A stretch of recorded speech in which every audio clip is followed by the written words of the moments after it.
Ni katika harakati za safari ya kulisaka tonge la mwana liende kinywani hapa jijini Dodoma. Miongoni mwa soko kuu na kongwe la bidhaa za nafaka ni soko kuu la Majengo lililojengwa mnamo mwaka 1990. Hali ya wafanyabiashara wa hapa imekuwa tofauti mara baada ya ukarabati unaoendelea katika soko hili. Hali ni ngumu kwa wafanyabiashara tofauti na ilivyokuwa mwanzo. Inatajwa kuwa kama changamoto kubwa inayowakumba kwa sasa. Mwanzo tulipokuwa ndani biashara kidogo ilikuwepo nzuri. Ila tulipotoka nje biashara imekuwa ni ngumu, hali imekuwa ni ngumu maana kila kona, kila sehemu kumekuwa kuna masoko madogo madogo. Kwa hiyo kama si wafanyabiashara tunaomba watufanyie soko kwa haraka ili liishe kwa haraka ili tupate kurudi ndani kwa angalau wote wafanyabiashara tuweze kurudi ndani pasipo kuwepo nje, maana kwa huku imekuwa changamoto, yani biashara imekuwa changamoto. Biashara kwa mteja kumpata mpaka kufika kwenye eneo lako inakuwa ni kazi ngumu, maana hawezi kuwa anazunguka kukufuata wewe wakati biashara nyingine anakutana nayo huko barabarani. Kwa hiyo watufanyie haraka kwa wepesi soko angalau tuweze kurudi ndani.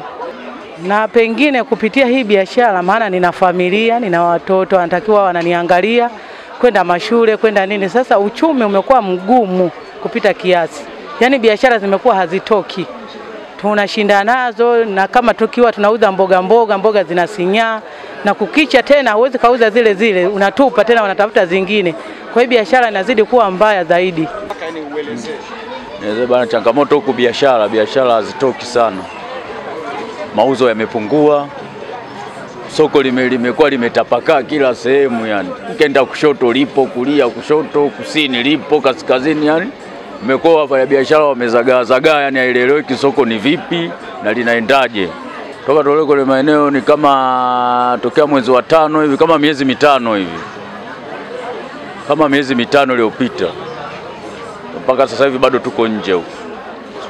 Sauti inapazwa kwa serikali kuangalia namna bora ya kuweza kufanya ili wananchi kurudi kwenye kiota walichokizoea ili kufanya waweze kupata tonge la kinywa. Ombi letu kwa serikali tu tunaomba watufanyie haraka huko ndani, tuingie huko ndani, tutoke huko barabarani.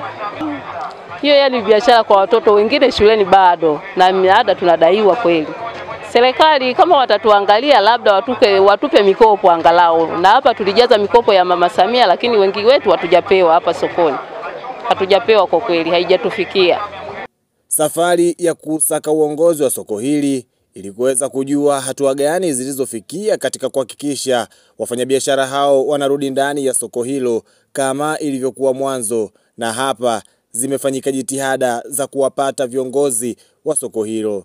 La ukarabati wa soko, nianze tu kwamba ukarabati wa soko unatakriban kama miezi 6 sasa, lakini naamini kwamba wanaenda vizuri kwa sababu tumewatembelea, tumeona kwamba kazi inafanyika, japokuwa haina spidi kubwa sana, lakini matarajio yanaonyesha wazi kwamba kwa miezi 12 kama hawatakuamisha kitu chochote wanaweza kufanikiwa, kwa sababu mpaka sasa hivi katika ujenzi ambao tunauona ndani ni kama nusu ya ujenzi kama umeshafika.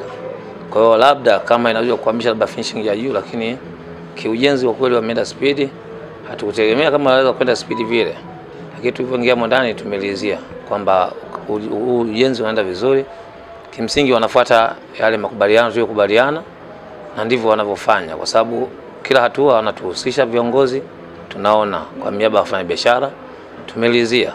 Kiujumla tunaamini kabisa kwamba kama World Bank haitasimamisha ile pesa kwa sababu watoa kwa awamu, basi lengo la mkandarasi kumaliza inawezekana.